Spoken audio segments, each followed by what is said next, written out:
Je laisse maintenant la place à Jean-Pierre pour la méditation.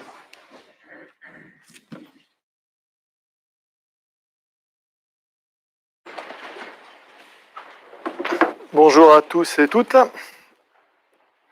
Je vous propose de prier avant de commencer cette méditation. Seigneur, que ce matin encore, ton Esprit Saint nous éclaire, nous révèle ce que tu veux nous dire au travers de ces textes de l'Ancien Testament, qui sont autant de perles qui nous font découvrir celui que toutes les Écritures annonçaient, Jésus-Christ, le Fils de Dieu qui a eu compassion pour la misère humaine, qui a guéri, réconforté, pardonné, qui s'est donné pour nous, afin que la mort physique ne soit plus la fin du chemin, mais une étape vers la résurrection, et pour les croyants, un passage obligé vers la vie éternelle. Que ton nom soit béni. Amen. Nous continuons le cycle d'Élisée, le prophète de la grâce et de la compassion. Vous vous rappelez que c'est le successeur du prophète Élie. Il a tout abandonné pour le suivre, pour nous révéler au travers de son ministère celui de Jésus-Christ. Et dans ce début du chapitre 4 que nous allons voir ce matin, on a l'histoire de deux femmes. Du verset 1 à 7, nous avons l'histoire d'une veuve qui est complètement démunie. Elle est couverte de dettes. Elle est sur le point d'avoir ses deux enfants réduits en esclavage. Et elle va recouvrir une situation décente grâce à Élisée, par le renouvellement d'un miracle un peu semblable à celui qu'a réalisé Élie à Sarepta. La petite quantité restante d'huile d'onction va se multiplier pour remplir à nouveau tous les vases vides qu'elle avait empruntés à ses voisins sur les conseils du prophète. La vente de cette multiplication de l'huile va lui permettre de libérer ses enfants et va lui permettre de vivre sereinement. Et puis, c'est le passage sur lequel je vais prêcher, on a l'exemple d'une deuxième femme, une femme sunamite. Elle est aisée, elle est fidèle à l'Éternel, elle est pleine de foi. Et elle va recevoir du prophète le don d'un fils. Et puis nous allons voir la fin de l'histoire. Deux miracles de la compassion et de la grâce d'Élisée, avec la foi de ces deux femmes en toile de fond. Donc le titre, un fils donné, perdu et retrouvé. Et puis tu peux passer le plan. Donc 3 points. Versets 8 à 17, la rencontre. Versets 18 à 28, la mort du fils donné. Et la résurrection du fils, 29 à 37. Tu peux y aller. Tu peux passer la suivante. Ok. Donc je vous propose de prendre vos Bibles et de lire dans le deuxième livre des rois, au chapitre 4, du verset 8 au verset 17. 2 Rois 4, 8, 17. Un jour, Élisée passait par Sunem. Il y avait là une femme de haute condition qui insista pour qu'il accepte de manger. Chaque fois qu'il passait par là, il se rendit désormais chez elle pour manger. Elle dit à son mari, « Vois-tu, je sais que cet homme qui passe toujours chez nous est un saint homme de Dieu. Faisons une petite chambre indépendante et mettons-y pour lui un lit, une table, un siège et un chandelier, afin qu'il puisse s'y retirer quand il viendra chez nous. » Élisée revint un jour dans la région, il se retira dans la chambre à l'étage et y coucha. Il dit à son serviteur Géasi, « Appelle cette Sunamite. » Géasi l'appela, elle se présenta devant lui. Élisée dit à Géasi, « Dis-lui, tu t'es donné toute cette peine pour nous. Que pouvons-nous faire pour toi? Faut-il parler en ta faveur au roi ou au chef de l'armée? » Elle répondit, « Je vis bien tranquillement au milieu de mon peuple. » Élisée dit, « Que faire pour elle? » Géasi répondit, « En fait, elle n'a pas de fils et son mari est vieux. » Élisée dit, « Appelle-la. » Géasi l'appela et elle se présenta à la porte. Élisée lui dit, « À la même époque, l'année prochaine, tu embrasseras un fils. » Elle répondit, « Non, mon Seigneur, homme de Dieu, ne trompe pas ta servante. » Cette femme devint enceinte et elle mit au monde un fils à la même époque, l'année suivante, comme Élisée le lui avait dit. Alors, on a la rencontre entre le prophète et cette femme. Vous savez que Élisée, il résidait au nord-ouest d'Israël, au mont Carmel, sûrement dans une grotte. Et il faisait cette route vers Samarie et un petit peu plus loin vers le Jourdain. Sunem, ou Shunem, selon la prononciation hébraïque, était une bourgade entre le Carmel et Samarie. Nous sommes là dans le royaume du Nord, terre d'idolâtrie par excellence. Samarie en était la capitale, et le roi Yoram était le fils d'Akab, l'adversaire acharné d'Élie avec sa femme Jézabel. Donc le prophète passait régulièrement, fréquemment par cette ville, en descendant la vallée de Jisraël, dans laquelle se trouvait donc cette femme, fidèle à l'Éternel, distinguée, déterminée, entreprenante, une femme qui apparemment avait de la prestance, une femme riche ou aisée, selon le texte, qui insiste pour avoir à sa table le prophète de Dieu. Une relation de respect se noue, l'un acceptant l'hospitalité de l'autre et l'autre appréciant la présence du prophète à ses côtés. Elle a pu juger de sa simplicité, de sa piété, et puis la renommée d'Élisée, évidemment, croissait. Au bout d'un certain temps, le caractère, la spiritualité du prophète, elle décide en commun accord avec son mari de lui construire sur la terrasse des maisons une petite chambre en dur, meublée donc avec un lit, un siège, une table et un chandelier. Verset 10. En fait, ça voulait dire, quand tu passes dans la région, tu viens coucher et tu viens manger chez nous. Un havre de paix, de calme, un lieu où le prophète pouvait rester pour prier. Un point de chute offert généreusement par quelqu'un qui a son cœur qui est tourné vers Dieu. Et cette femme reconnaît dans Élisée un saint homme de Dieu, c'est-à-dire quelqu'un qui est réellement mis à part pour servir l'Éternel. Parce que vous savez, c'est pas tant d'avoir un don qui est important, mais en fait l'important c'est que son caractère, sa manière de vivre, sa manière de se conduire soit en adéquation avec le ministère reçu. En 2 Corinthiens 5:11, l'apôtre Paul il dit ça aux Corinthiens. Il dit « Connaissant donc la crainte du Seigneur », c'est-à-dire ayant un profond respect dans l'Éternel, nous cherchons à convaincre les hommes. Dieu nous connaît et j'espère que dans vos consciences, donc aux gens à qui il s'adressait, vous nous connaissez aussi. En fait, quand on a un ministère, il faut qu'il soit reconnu. Cette femme savait que Élisée était le représentant de l'Éternel. Et elle trouvait que cette relation la rapprochait de Dieu. Alors en application, on peut voir l'hospitalité vis-à-vis des serviteurs de Dieu et puis la générosité. Cette femme, elle est admirable. Naturellement, elle agit avec bon sens. Elle lui offre une petite chambre, indépendante, meublée avec le strict minimum. Parce que point trop n'en faut pour le prophète de Dieu. Rappelez-vous que Élisée, quand il a accepté le ministère de Élie, il a tout abandonné. Alors qu'on voit dans le texte qu'il habitait dans une maison relativement importante, il y avait 12 paires de bœufs, et en fait, il a préféré tout abandonner. Donc ça aurait été incongru de lui offrir un palace.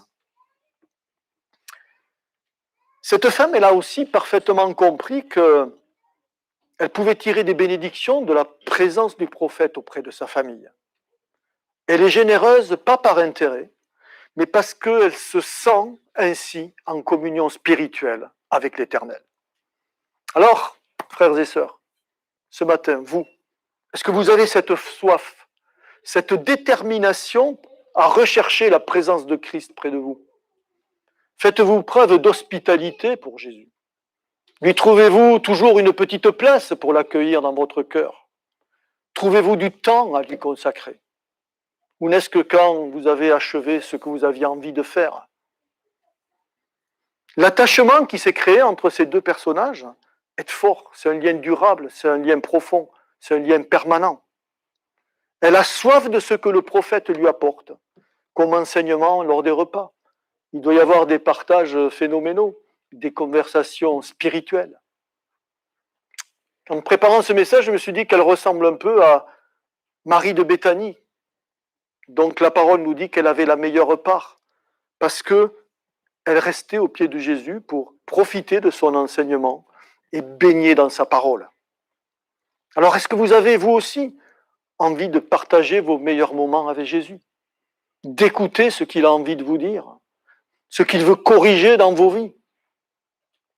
Vous savez, c'est toujours à la source que l'on se désaltère le mieux.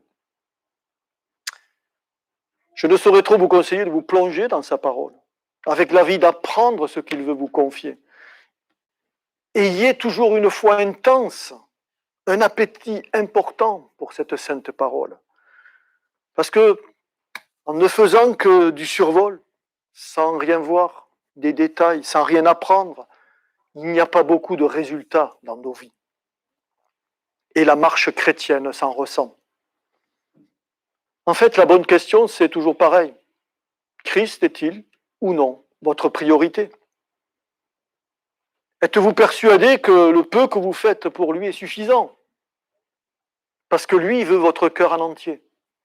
Il ne se contente pas des miettes que vous vouliez lui laisser de temps en temps.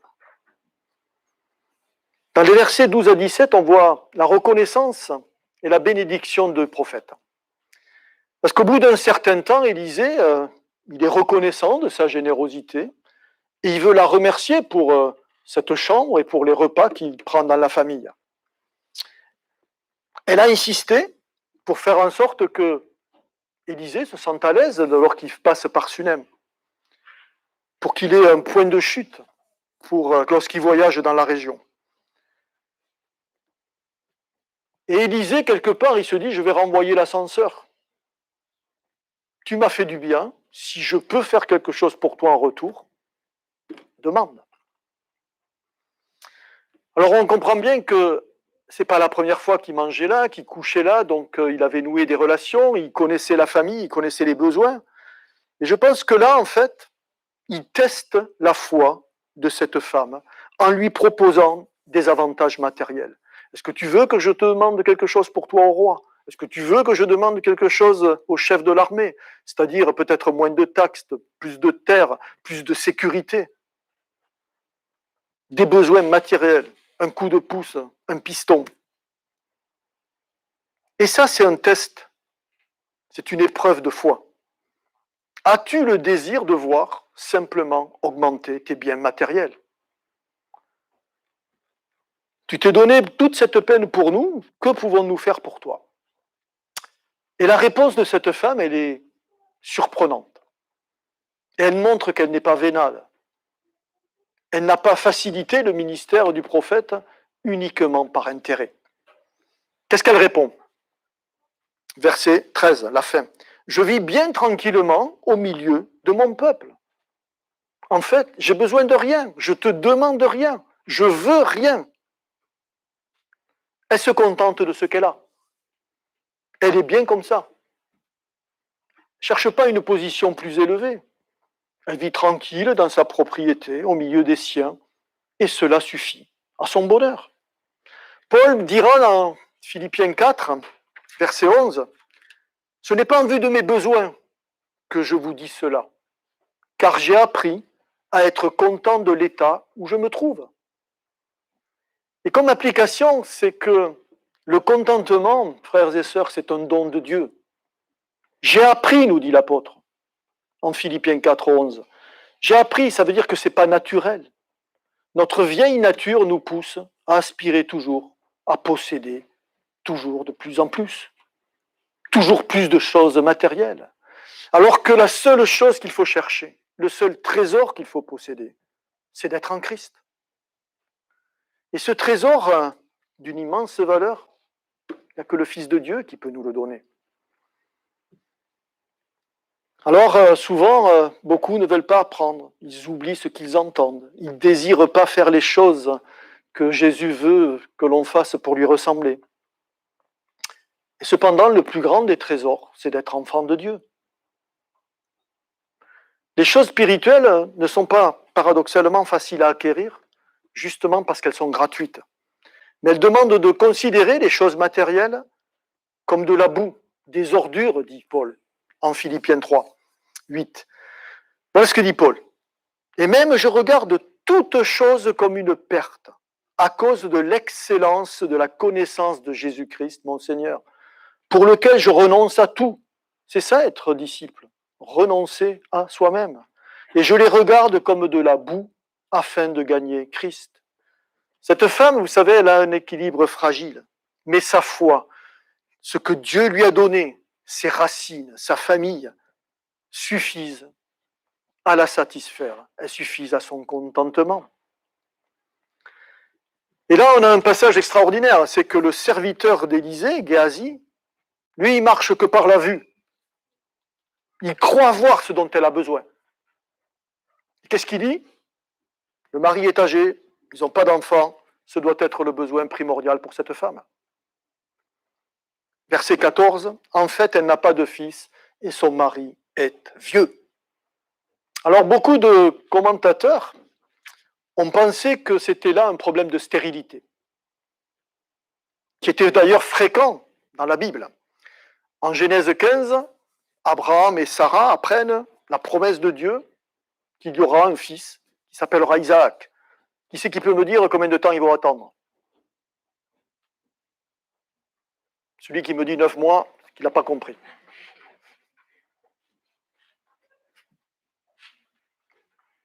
Alors 120 ans? Ah non. Il me semble que tout à l'heure, je disais qu'il faut se plonger dans la parole.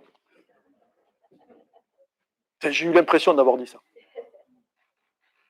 En fait, Dieu donne cette promesse à Abraham lorsqu'il a 75 ans. Et alors, combien de temps après il a Isaac? Ça a été dit? 25 ans, exactement. Alors 120, ça faisait beaucoup. Pareil pour un Genèse 30, on voit que Rachel était stérile. Dieu se souvint de Rachel, il l'exauça et la rendit féconde. On retrouve aussi pareil en Luc 1, 7. Ils n'avaient point d'enfant parce que Élisabeth était stérile.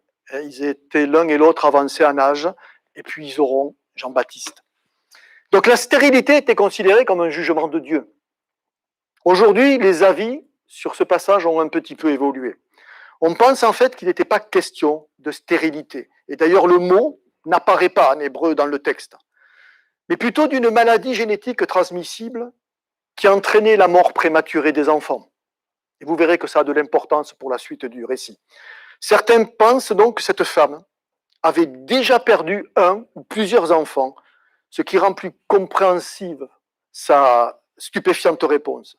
Parce que si son problème avait été la stérilité, je peux vous dire que comme toutes les femmes en Israël, elle aurait sauté de joie en apprenant qu'elle allait avoir un fils. Parce que ça voulait dire qu'elle entrait dans la lignée du Messie. Donc qu'est-ce qu'il lui dit, Élisée? À la même époque, l'année prochaine, tu embrasseras un fils. Alors là, elle répond un truc qui est sidérant. Non, mon Seigneur, homme de Dieu, ne trompe pas ta servante. Et le verset 17 nous dit, cette femme devint enceinte et elle mit au monde un fils à la même époque, l'année suivante, comme Élisée le lui avait dit. Et elle disait, je ne veux pas. J'ai déjà suffisamment souffert de la perte des enfants précédents. Je ne veux pas repasser par cette tristesse du deuil. C'est pas qu'elle ne croit pas à la promesse d'Élisée. Elle a une absolue confiance dans l'homme de Dieu. Mais avoir un fils, pour le voir mourir à nouveau, elle n'a pas envie de souffrir ça. Elle ne veut pas d'une aussi terrible épreuve. Ne me trompe pas, je veux rien, je te demande rien. Elle a peur par anticipation déjà de perdre cet enfant. Et une année plus tard, nous dit le texte, naît le fils de la promesse. Alors on pourrait dire, tout est bien qui finit bien. Mais une autre épreuve de foi se profile à l'horizon. Tu peux passer le second point. Donc je vous propose de reprendre vos Bibles et de lire 2 Rois 4, la suite, 18-28. 2 Rois 4, 18-28. Et l'enfant grandit Et un jour, il sortit vers son père, vers les moissonneurs. Et il dit à son père, ma tête, ma tête.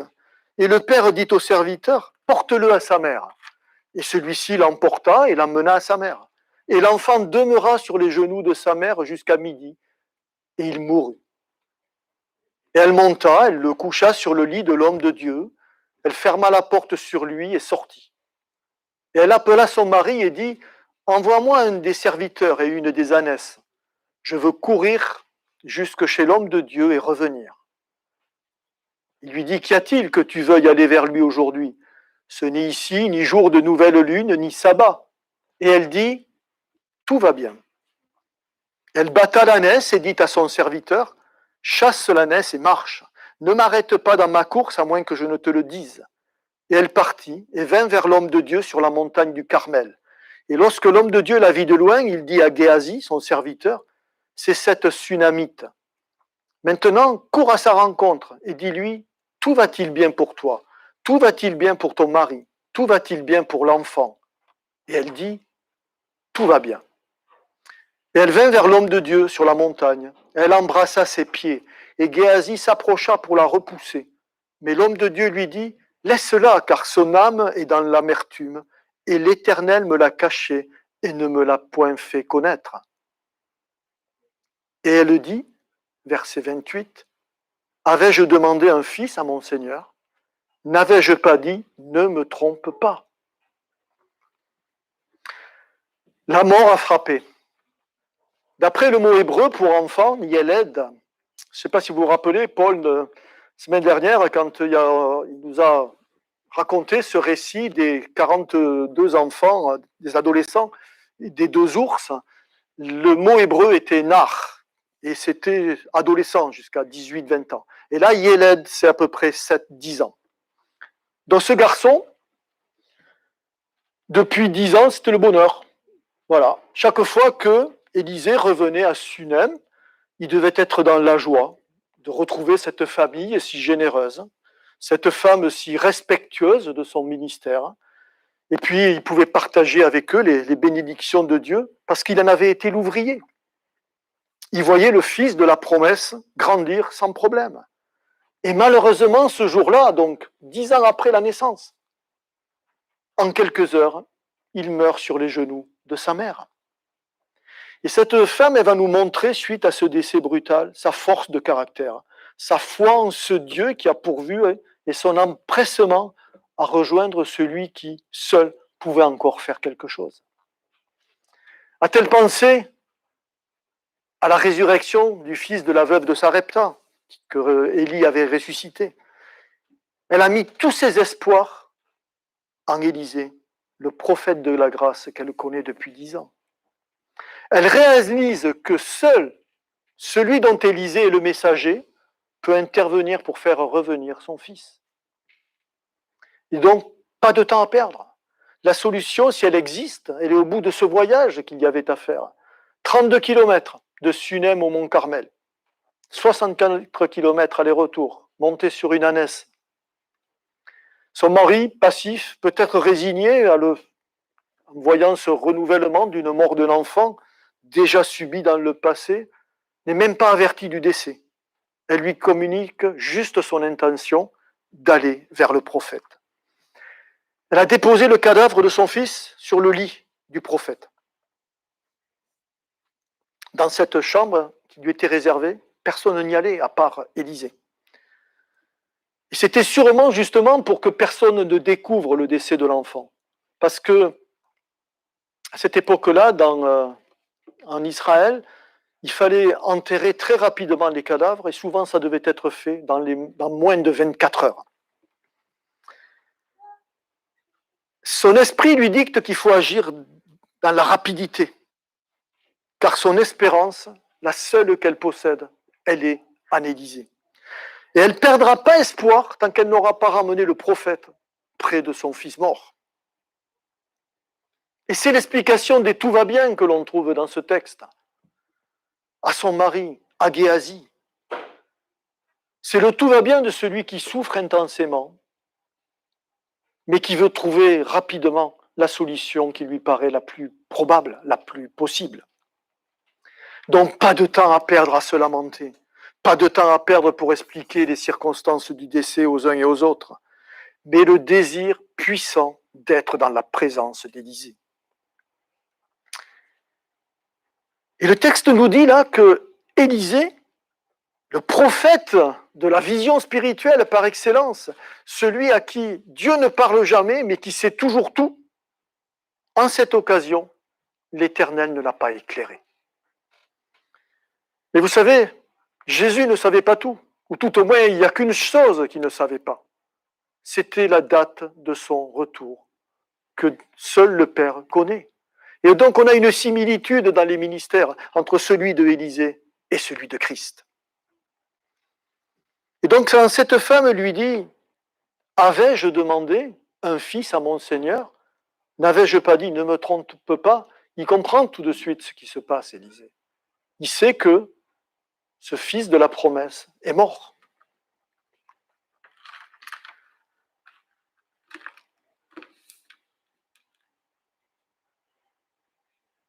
Élisée, si vous voulez, il fait un petit peu... c'est Dieu qui a créé ce phénomène, c'est-à-dire que Élisée ne le sait pas, qu'il y a eu ce décès.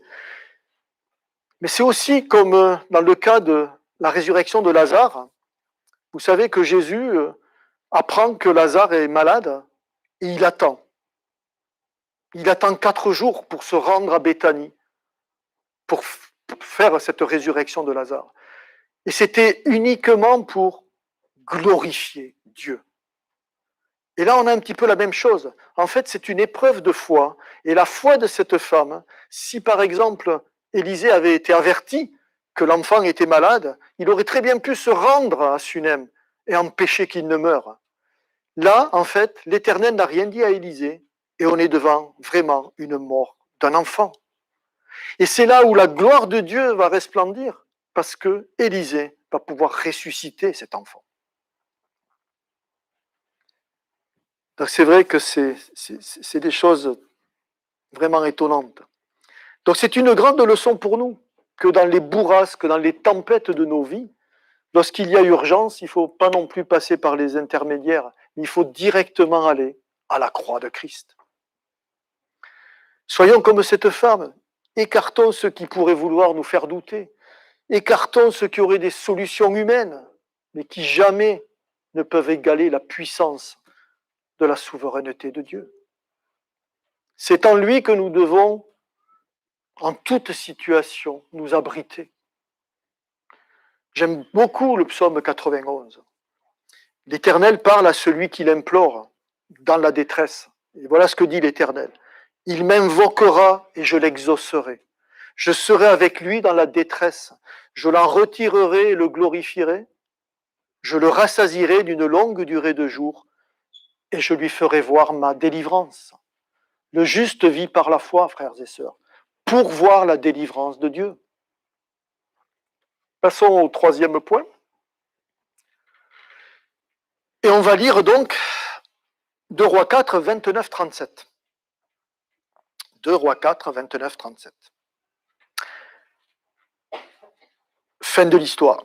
Et Élisée dit à Géasi, saint terrain, donc prépare-toi, prends mon bâton dans ta main et pars. Si tu rencontres quelqu'un, ne le salue pas. Et si quelqu'un te salue, ne lui réponds pas.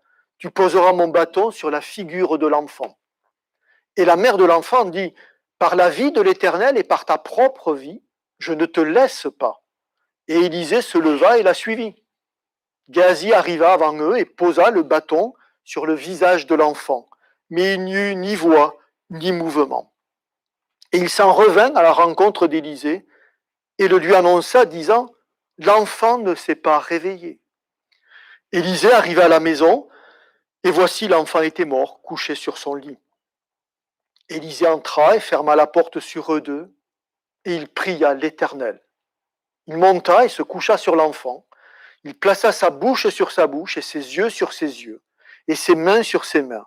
Et il s'étendit sur lui, et la chair de l'enfant se réchauffa. Il se retira et il allait çà et là dans la maison. Il remonta et s'étendit sur lui. Et l'enfant éternua jusqu'à 7 fois. Et l'enfant ouvrit les yeux. Élisée appela Géasi et lui dit, appelle cette Sunamite. Il l'appela, elle vint vers lui. Et Élisée dit, prends ton fils. Et elle vint et se jeta à ses pieds et se prosterna contre terre. Et elle prit son fils et sortit. On a là une résurrection. Alors, vous ne pouvez pas vous imaginer ce que ce bâton a fait couler beaucoup d'encre. Certains le voient comme un échec d'Élisée. Mais est-ce que vous lisez que Élisée a dit à Géasi, mets le bâton sur l'enfant pour que tu le ressuscites? Il n'a pas dit ça, il a dit juste, mets le bâton sur le visage de l'enfant. Alors ce bâton, c'était le symbole de celui qui était prophète, c'était le symbole de sa puissance, c'était le symbole, c'était la marque comme quoi il était envoyé par l'Éternel. Mais est-ce que vous croyez que c'était le bâton dans lequel était la puissance?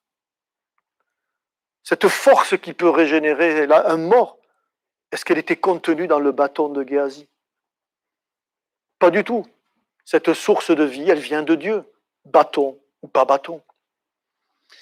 Le bâton et le fait de cacher le corps dans la propre chambre du prophète, en fait, c'est un signe d'avertissement, comme je vous ai dit tout à l'heure, pour ne pas que l'enfant soit enterré trop tôt. Ça voulait dire, attendez que le prophète arrive. Et malheureusement, Géasi, lui, il était persuadé qu'ayant le bâton d'Élisée en main, il allait faire un miracle. Raté. L'enfant ne s'est pas réveillé. Alors on verra, je prêcherai dans 15 jours, et on retrouvera ce Géasi, on verra que dans une situation peu flatteuse pour lui et dramatique pour lui et pour sa descendance. Cette femme, elle exprime sa conviction qu'il faut que le saint homme de Dieu se déplace en personne. Et c'est assez magnifique si vous connaissez bien ces textes. Elle dit exactement les mêmes paroles qu'Élisée a dites à Élie. Chaque fois que Élisée lui a dit « J'ai un petit voyage à faire là, à Gilgal, à Jéricho et puis à Bethel, c'est pas la peine que tu viennes. » Et chaque fois Élisée lui a dit « Par la vie de l'Éternel et par ta propre vie, je ne te laisse pas. » C'est-à-dire, tu ne vas pas te débarrasser de moi, je reste avec toi. Et c'est exactement les paroles qu'utilise cette femme par rapport à Élisée. Donc elle clame sa confiance dans la démarche du prophète. Alors il y avait ces 32 kilomètres à faire, hein, et elle sait bien que Élisée, par la grâce qu'il possède, il n'y a que lui qui avait les paroles de vie. Alors du verset 32 au 37, on voit la résurrection de l'enfant. L'enfant est mort, il arrive dans cette maison, il monte dans sa chambre, le corps sans vie de cet enfant est sur le lit, et il s'adresse à l'Éternel. Parce que, quand on est croyant, tout commence par la prière. C'est un cri d'appel, c'est un cri d'appel à la miséricorde, à la bénédiction de Dieu. Alors, ce n'est pas une application, hein, mais on peut se demander, on peut y réfléchir. J'ai toujours considéré qu'une église qui ne prie pas, c'est une église qui manque de vie. Et pour tous les projets que peut avoir une église, c'est important que les membres soient soudés et unis dans la prière. Alors, est-ce que Élisée, dans sa prière, a fait preuve d'éloquence? Est-ce qu'il a prié en silence? Est-ce qu'il a cherché ses mots? J'en sais rien. Mais ce dont je suis sûr, c'est que de tout son être, de tout son cœur, de l'immensité de sa consécration, il a demandé le retour de la vie dans cet enfant à l'Éternel. Le tout dans la prière. C'est un cri de foi à celui qui avait déjà donné la vie. Alors, comprenez bien que le prophète n'avait pas le mode d'emploi, la technique pour la résurrection. Donc, qu'est-ce qu'il a fait? Il a imité ce qu'il savait, que lui avait raconté Élie, comment il avait ressuscité le fils de la veuve de Sarepta. Donc, si vous relisez 1 Roi 17, vous verrez comment a fait Élie. Et c'était en gros un petit peu la même technique. Donc il s'allonge sur le corps de l'enfant, ça veut dire qu'en fait, il offre sa vie, Élisée, à cet enfant. La bouche contre la bouche, je veux dire les mains sur les mains, il veut transmettre sa vie à lui. Il veut lui insuffler un souffle de vie. C'est un petit peu comme on voit dans la création, hein. Genèse 2,7, l'Éternel Dieu forma l'homme de la poussière de la terre, il souffla dans ses narines un souffle de vie, et l'homme devint un être vivant. Christ a fait la même chose. Il s'est allongé, il a été cloué sur la croix. Il a offert sa vie pour nous sauver de la mort physique, de la mort spirituelle. Et on retrouve là aussi, comme une conséquence de la maladie génétique qu'est le péché en nous. Nous avons hérité, comme une maladie héréditaire, du péché à cause de la faute d'Adam. Alors on voit que le corps de l'enfant se réchauffe, la vie revient. Élisée descend de la maison et puis il continue de prier, il revient pour accomplir la seconde guérison, celle de cette maladie génétique. Il lui a rendu le souffle, il lui a rendu la vie, mais ça serait complètement inutile s'il faisait ressusciter cet enfant et qu'il ne guérisse pas la maladie génétique. Et là, l'enfant éternue cette fois, nombre divin, nombre de la plénitude, nombre de la complétude. Il ouvre les yeux, il est revenu à la vie, il est guéri par la grâce de Dieu. Les versets 36 et 37 sont magnifiques. Prends ton fils, celui que je t'avais donné il y a 10 ans, qui est mort et que Dieu vient de ressusciter. Elle vint et se jeta à ses pieds, et se prosterna contre terre, et elle prit son fils et sortit. Je ne sais pas si on peut mesurer la joie de cette mère qui retrouve son fils vivant et guéri. Et nous les retrouverons tous les deux, une dizaine d'années plus tard, de retour après un exil de 7 ans, ayant été avertis par Élisée de la venue d'une famille. Elle ira avec son fils dans le territoire des Philistins, et on verra qu'ils seront encore protégés et bénis de Dieu. 2 Rois 8,5. Alors cette femme, encore une fois, elle se jette aux pieds d'Élisée, comme marque de respect, comme signe d'humilité, comme reconnaissance de ce nouveau miracle. Alors, quelle épreuve pour cette femme en quelques années. Un baromètre émotionnel assez puissant. Elle est passée du plus haut, la naissance de cet enfant, au plus bas, sa mort. Et elle est revenue au plus haut, parce qu'elle l'a retrouvé par la résurrection. Croyez et vous verrez la gloire de Dieu qui ressuscitera les morts. C'est une parole de Jésus, il dit ça à Marthe, alors qu'il va ressusciter Lazare. Ce passage nous enseigne aussi la force de la persévérance. Cette femme, elle est admirable. Elle sait que son fils est mort, mais elle n'abdique pas devant le dernier des ennemis qui sera un jour vaincu. Elle se hâte pour aller trouver du secours auprès du prophète de Dieu. Elle est prête à faire tous les voyages possibles pour que le prophète, et donc l'Éternel, rende la vie à son fils. Toute son énergie est dirigée vers la recherche de la présence d'Élisée. Et nous voyons que dans l'hébreu, cette femme, elle est célébrée. Elle se trouve dans le panthéon des héros de la foi. En Hébreu 11, 35, il est dit « Des femmes recouvrèrent leur mort par la résurrection. » Elle en est un bon exemple. Alors, elle va vers celui qui sait, qui va pouvoir comprendre ses angoisses, qui va pouvoir porter son problème. Elle cherche le meilleur, la meilleure solution pour sa situation tragique. Sa foi, elle est excessivement ferme. Sa foi en Dieu, elle est fantastique. Elle a désiré le meilleur. Avant même que les promesses divines se réalisent, il faudrait que nous aussi, nous ayons cette espérance céleste. Alors en conclusion, si nous voulons expérimenter la puissance surnaturelle de Dieu, alors nous devons nous préparer. Nous devons nous accrocher à la promesse. Nous devons persévérer quoi qu'il arrive, quoi que nous traversions. C'est à Dieu que nous devons regarder. Je ne sais pas si vous vous rappelez, mais quand on a vu l'évangile de Marc, en Marc 9, 23, Jésus dit « Tout est possible à celui qui croit ». Jésus est-il le bienvenu dans votre cœur? Est-il le bienvenu chez vous? Faites-lui une place dès aujourd'hui si vous ne l'avez pas encore fait. Êtes-vous hospitalier comme cette femme pour Christ? Alors c'est vrai que ces textes sont difficiles à entendre pour des familles qui ont vécu ce type de drame, la perte d'un enfant, ou bien des familles qui sont divisées, éclatées, l'un chrétien et l'autre pas.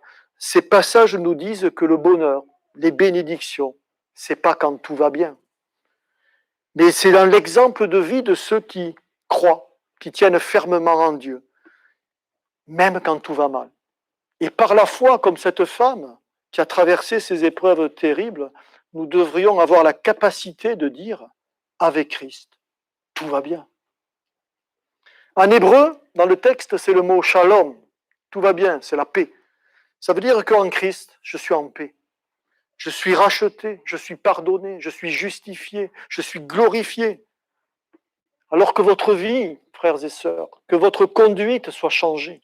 Car si vous n'êtes pas régénéré, alors vous êtes perdu. C'est tout simple. Je crois qu'il est impossible à celui qui croit réellement d'être superficiel, d'être passif, d'être que légèrement religieux. Je vous poserai une question d'ailleurs sur ce thème dans le groupe de maison, mais le Père, il est religieux dans ce passage. Il est passif. Le seul truc qu'il voit, c'est « mais qu'est-ce que tu vas faire avec Élisée là? C'est pas le temps des lunes et des sabbats. » La bonne attitude, c'est celle de cette femme qui a ouvert son cœur, qui a mis sa foi en action, qui a favorisé le ministère de l'envoyé de Dieu et qui sait que Dieu connaît toutes choses nous concernant. Il nous a donné le salut et on a la certitude de passer avec lui la vie éternelle. Comment voulez-vous connaître Dieu si vous n'ouvrez pas sa parole, si vous n'avez pas l'envie d'être proche de lui?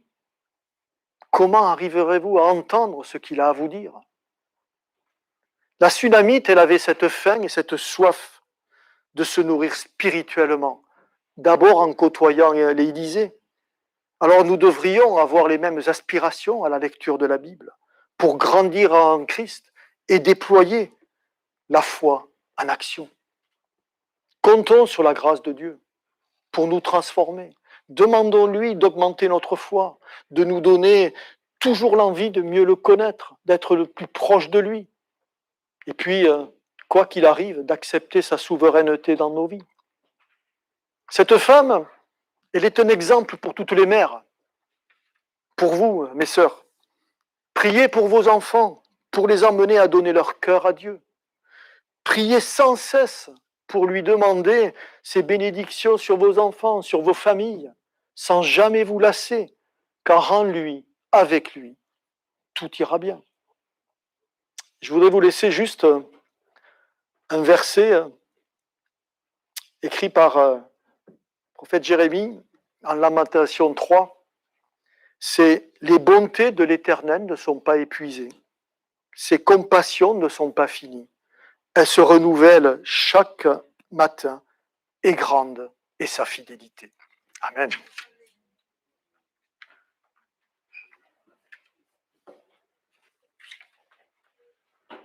Il y avait la conclusion.